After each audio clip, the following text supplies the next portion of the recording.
Хәерле көн исәмез, хөрмәтле коллегалар һәм килгән кунаклар. Без блогерлар сабантуе һәм түгәрәк уен җыены уздырылуга багышланган матбугат очрашуын башлап җибәрәбез һәм безнең бүгенге кунаклар.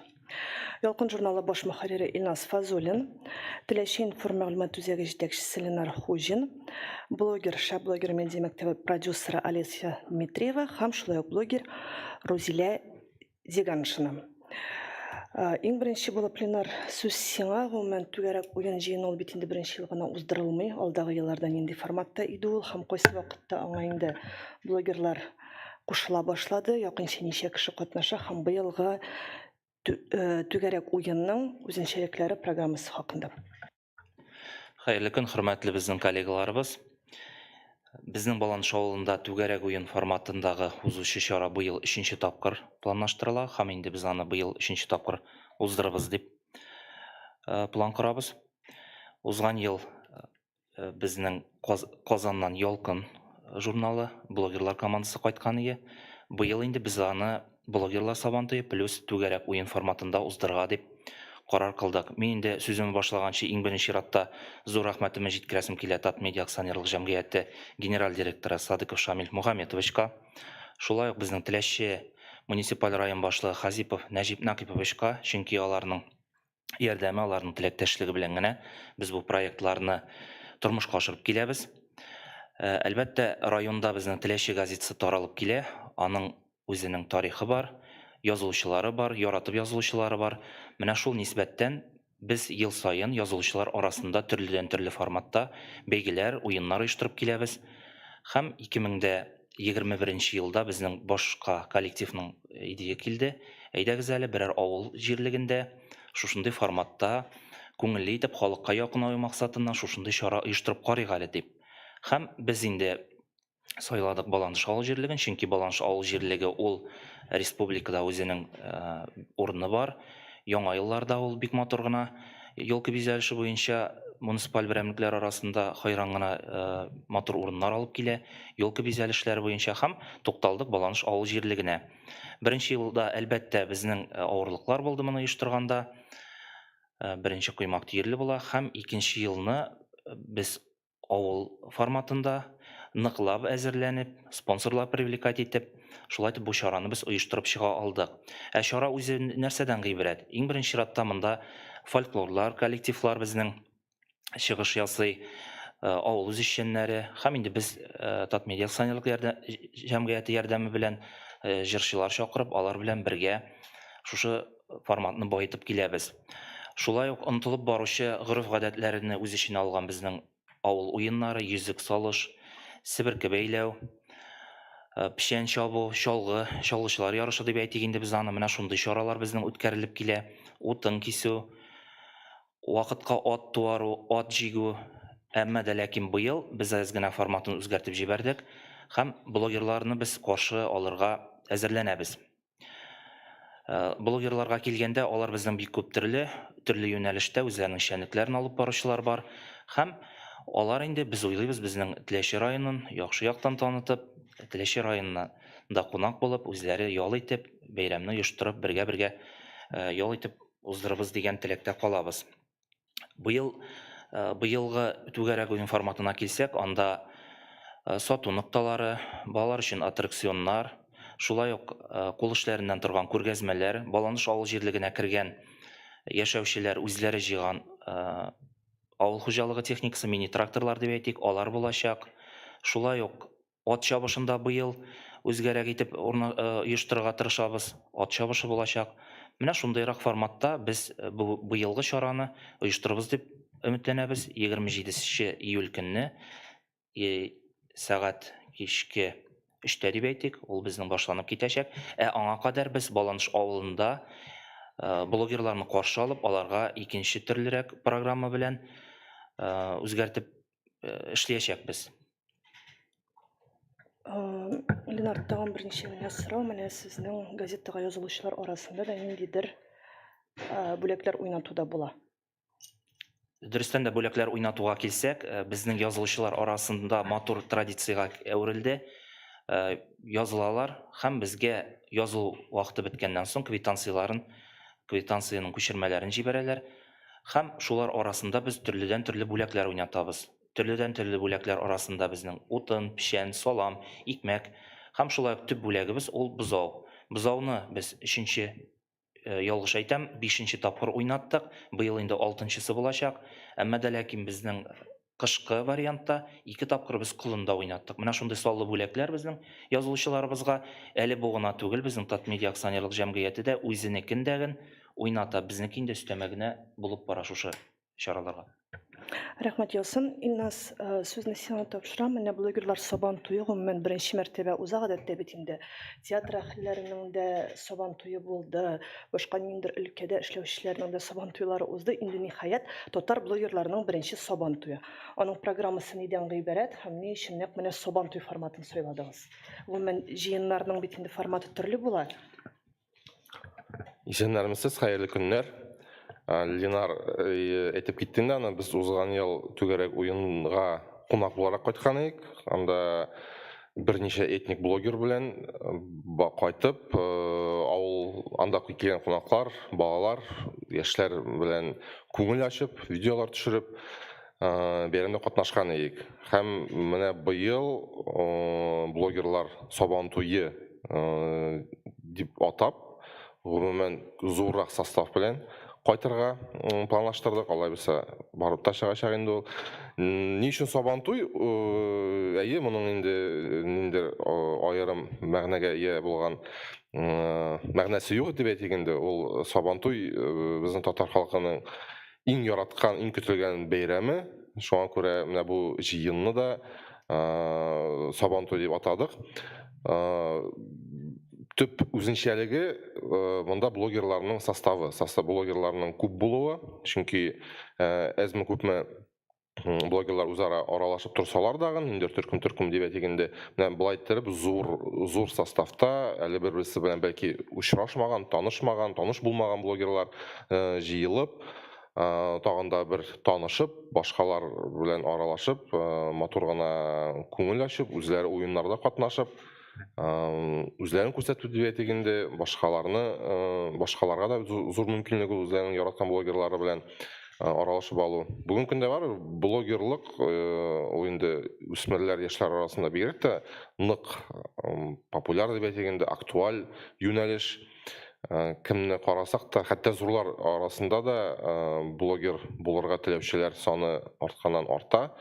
Шуңа күрә без инде берничә ел, инде 3-4 ел дип әйтергә дә мөмкин, шәп блогер лейблы астында бу татар телле бигрәк тә һәм башка телләргә дә игътибар итәбез, блогерларны бергә җыйнап, мәгънәле, файдалы, заманча контент булдырырга үз өлешебезне кертергә тырышабыз. Ул медиа мәктәп форматында, ул менә шушындый җыеннар, очрашулар, мастер-класслар форматында дәвам итә ел дәвамында.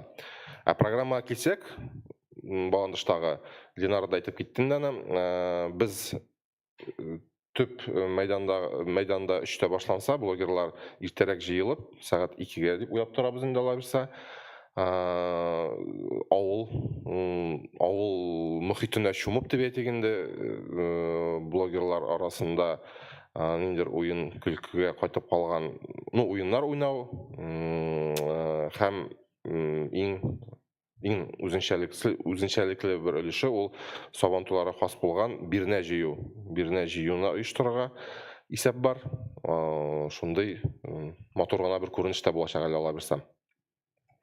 Менә син шәп блогер лейблы турында әйтеп уздың, бүгенге көндә анда ничә блогер керә һәм анда керү өчен нишләргә кирәк? Шәп блогер, аның без әле аны рәсми рәвештә дип әйтик инде формалаштырып бетерү процессы һаман дәвам итә. Анда теләсә кем керә ала әлеге шәп блогерга. Бүгенге көндә былтыр мәсәлән безнең анда 5 этноблогер бар иде. Ул татар, рус, чуваш, мари һәм удмурт блогерлары. Кем керәшен дә искә онытып җибәргәнмен. 6 булып чыга инде. 6 блогер эшләдек. Быел без татар блогерларына басым ясыйбыз. Аларның бит ничектер төгәл составы юк инде аның. Безнең Илнар белән Олеся, алар продюсер буларак продюсер вазифаларын үтиләр. Алар очрашулар оештыруда үзелештән китләрен очрашуларны оештыралар, видеолар төшерәләр. Һәм безнең ишекләр ачык. Теләсә кем үзен шәп блогер булырга дип санарга теләсә, үзебезнең составка, үзебезнең командага чакырып калабыз. Рәхмәт. Алисия, менә син бит инде әлеге Шәп блогер медиа мәктәбенең продюсеры. Менә әлеге блогерлар сабантуена кемнәр килә, гомумән ничә блогер катнаша, кемнәр алар һәм әле ниндидер бик зур сюрпризыгыз да була дип беләм. Исәнмесез, хәерле көннәр. Чыннан да быел безнең блогерлар сабантуеның составы бик көчле. Сабантуй милли бәйрәм булганга без инде сайлап алдык күбрәк татар телле блогерларны. Татарстанның иң шәп блогерларын, алар арасында безнең бик зур блогерлар, Дневник Татарина, Юлия һәм Иршат Набиевлар, Илнариус Татариус, мин, Олеся Лесная, Рәфис Атаказ, YouTube блогер Фагыля Шакирова, Актаныш блогеры Алмаз Нурлыев, Шыты блогеры Миңнур Шәмсетдинов, һәм инде Кукмарадан тракторист блогер Василий Иванов, һәм инде йоклап калмаса Марат Клубника да килер дип уйлыйбыз.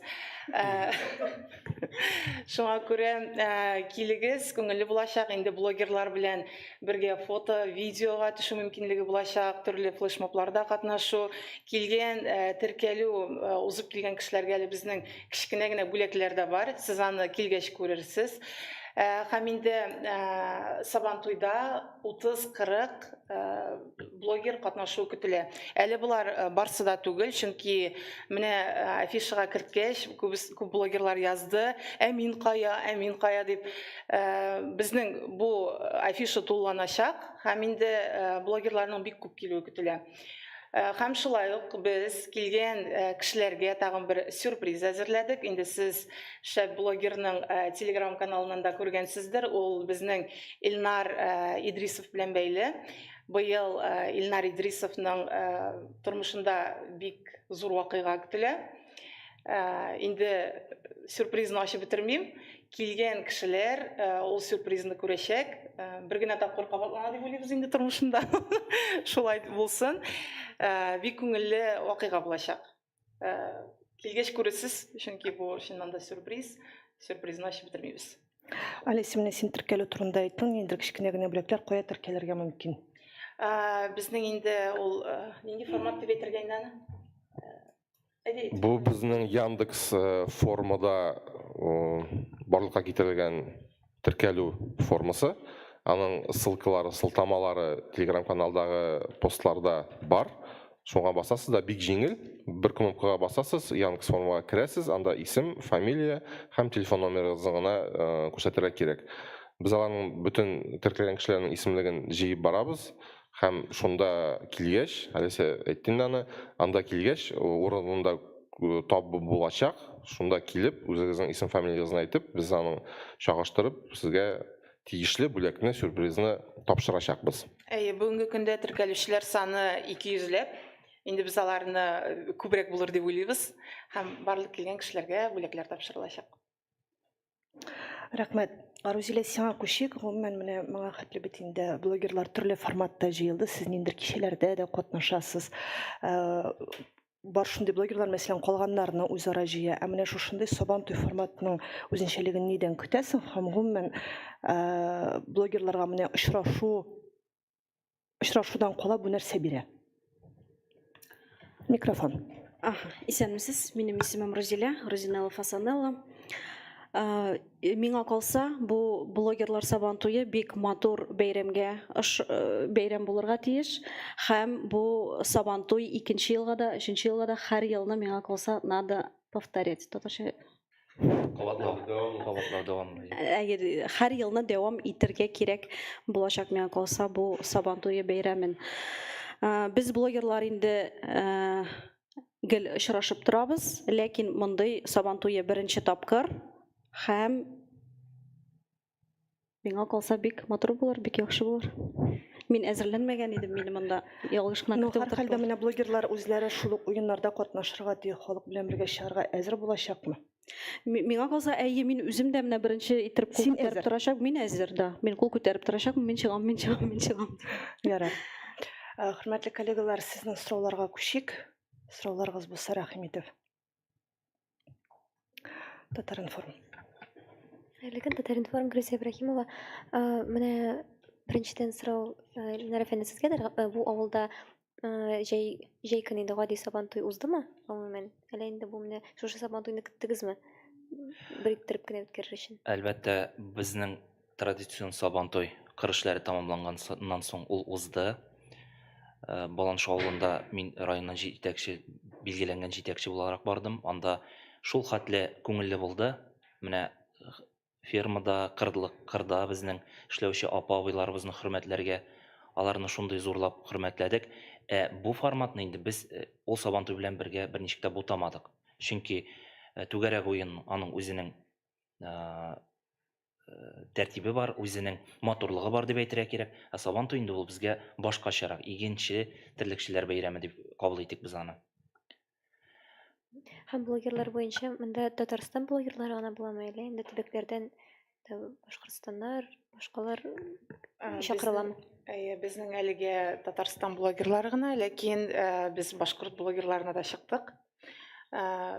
Теге сорау астында тора, кайберләре бәлки килеп тә җитәрләр. Мәсәлән, Айдар Калимуллин килеп тә җитәр дип уйлыйбыз. Еще есть вопрос. Здравствуйте, да. А можно, например, то, что вы уже наговорили в 10 словах на русском языке, пожалуйста? Кто начнет? Блогерский сабантуй в этом году проводится впервые. Цель этого праздника очень проста. Это собрать действующих популярных блогеров вместе. В таком формате, возможно, еще это проводится впервые. Если даже некоторые... мы же понимаем, что есть блогеры-друзья, которые всегда встречаются, делают какие-то коллаборации и так далее. Но вот в таком большом составе, возможно, еще это впервые произойдет. Поэтому это нам очень ценно. И во время праздника блогеры будут делать фото-видео контент, также будут участвовать в разных народных играх. Кстати, по поводу игр нужно сказать, что они особенные, они нигде не повторяются, они связаны с этникой, с деревенским контентом, с деревенским вайбом, по молодежному, если выражаться. То есть ожидается такое культурно-массовое мероприятие, где будет по поводу фольклора, наверное, Ленар скажет, да? Добрый день еще раз, уважаемые коллеги. У нас в Тулящинском районе уже 3-й год подряд планируется проводиться формат праздника. Это под названием «Түгәрәк уен». Это собственный проект филиала информационного центра Тулящий информ. Цель проекта в чем заключается? Провести среди подписчиков районной газеты розыгрыш призов, а в качестве розыгрыша главного приза у нас предоставляется каждую подписанную компанию это живой теленок. Помимо теленка здесь у нас еще другие призы, такие как каждодневные которые имеют потребность в сельской местности, это зерно, дрова, сено и так далее. А то, что касается формата праздника, здесь собираются у нас все фольклорные ансамбли из деревень. И получается вот такой вот хороший праздник для жителей нашего района и для приезжих, для гостей нашего тоже района. Мен тагын үстәп әйтәрем, моның эчтәлеге буенча менә кабатладык бит инде. Бу уеннар төрле, милли уеннар, онытылган уеннар, яңа уеннар булачак. Һәм игътибар итсәгез, безнең блогерларда барысы да диярлек авыл белән бәйле, авылдан чыкканнар күбесе. Алар рәхәтләнеп кабул иттеләр чакыруны. Алар ниндер үзләрен әллә кемгә куеп, булырга мөмкин бит инде. Аларга инде бүген көндә һәр кешенең үзенең эше бар, үзенең вакыты көйләнгән һәм бәлки аларга кирәк тә булмаска мөмкин, ләкин шуңа да карамастан менә күрәсез, зур блогерлар вакыт табып һәм рәхәтләнеп кабул иттеләр. Аларга шулай ук кызык мондый формат, мондый беренче Сабантуйны көтеп алдык дип әйтүчеләр булды, рәхәтләнеп киләбез, бер сүзсез риза булдылар. Бәлки менә бу шунлап та түгәрәк уенның эчтәлеге белән дә, аның үзенчәлекле уеннар булуы белән дә бәйледер. Рәхмәт, Шәһри Казан. Микрофон. Безнең өчен контент бит инде ул. Безгә самое главное контент төшерергә кирәк. Шуңа күрә без биш куллап киләбез. Шәһри Казан. Мин анонста күрдем кебек, җырчылар да чакырыла дип. Кайсы җырчылар чакырыла? Монысы беренче сорау, икенче сорау менә Теләче газетасы бозау уйната, блогерлардан ниндидер шундый зур бүләк каралганмы? Җырчыларга килгәндә артистлар безнең Айдар Ракипов, аны көтәбез, һәм шулай ук безнең Алмаз абый Хамзин, узган елда Алмаз абый кайтканы, халыкны бик күңелле итеп ял иттерә алды ул, биетте, җырлатты, һәм шулай ук инде үзенең музыкаль инструментлары белән дә безнең районыбыз һәм килгән кунакларның күңелен күрә алды. Шулай ук ТМТV премиясе лауреаты безнең яшь җырчы Гүзәл Гарафиева да булачак. Гүзәл белән безнең дустана мөнәсәбәтләребез бар. Ул инде безнең күп кенә проектларыбызга җырчы буларак кайта һәм инде безнең бәйрәмнәребезне шулай бизәп китә. Мин инде форсаттан файдаланып, рөхсәт итсәгез, тагын бер юнәлешкә генә туктап аласым килә. Безнең районыбызда почтальоннар бар. Менә шушы почтальоннарны без һәрбер подписной компания, язылу компаниясе тамамланганнан соң аларны шушылай итеп зурлыйбыз. Быел да аларны бирегә чакырып, бөтенесен дә түгел, әмма дә ләкин район газетасын һәм башка басмаларда үзләрен актив күрсәткәннәрне без билгеләп үтәчәкбез. Блогерлардан бүләк буламы дип сорадыгыз, әйме? Блогерлардан менә әйтеп киттек инде, кемнәр килгән теркәлеп. Хәзерге көндә 200-дән артык кеше бар.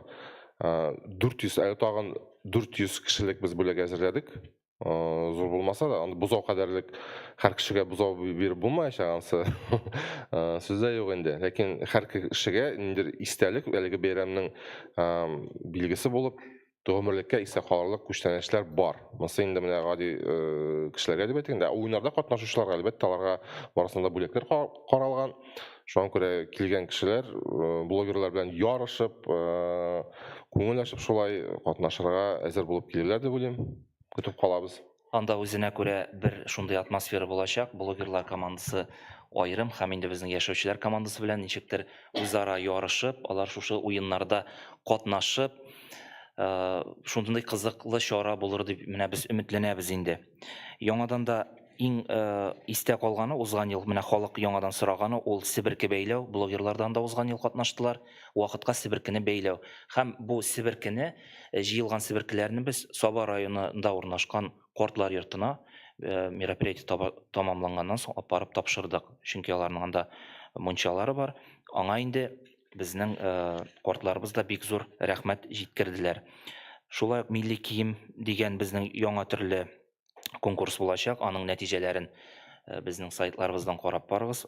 Менә бу монда әлбәттә инде ниндидер түбәтә я булмаса калфак кына эләктереп килү түгел, берничә орнамент, сумка, аяк киеме, өс киеме һәм инде башкалар белән генә килгәндә менә шушы милли киемдә катнашып булачак. Бик зур рәхмәт, хөрмәтле коллегалар. Без шуның белән матбугат очрашуын тәмамлыйбыз. Беренче блогерлар Сабантуе шәп уссын, матур уссын һәм кем җиңсә дә барыбер үпкәлештән булмасын. Шуңа күрә уңышлар сезгә, хөрмәтле оештыручылар, һәм тагын бер кат исегезгә төшерәбез. Шәп блогер дип атаган Татмедиа каналга кереп, анда теркәлегез, чөнки бүләкләрсез калырга ярамый. Мондый чарага барган. Уңышлар. У меня об участии именно шеф-блогеров вот на данном Сабантуе. Я вот тоже все ли там, например, кто у вас задействован, у вас же там есть как педагоги, это Кряшина, Чуваш, вот у нас Ксения Романова есть. Они как-то там будут задействованы или это чисто вот татарский Сабантуй будет, татарских блогеров? Что вы имеете в виду под вопросом участия? Сабантуй открыт для всех. В гости мы приглашаем прям желающие, каждый может там присутствовать. Сам праздник будет проходить на татарском языке.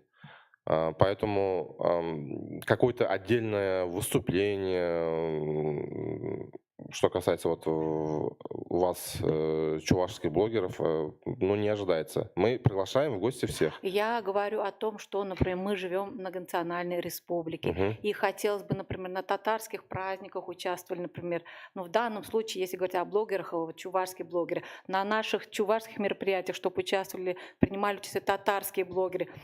Понимаете, вот когда мы обособленно работаем, мы даже, есть удмурты, есть много национальностей, когда бываешь на их праздниках, и мы живем вот так, думаешь, бок о бок, но так мало друг о друге знаем. Я вижу, например, основную миссию и цель вот этого шеф-блогера, чтобы как раз, например, на своих площадках вы говорили и о других культурах, например, чем живет молодежь, например, татарская молодежь, чувашская молодежь. Мы со своей стороны тоже, я Ксении ставлю задачу, чтобы она посещала и чтобы на площадке на нашей тоже размещала. Вот такая преемственность культур должна быть. Вот именно вот такая симбиоз культур.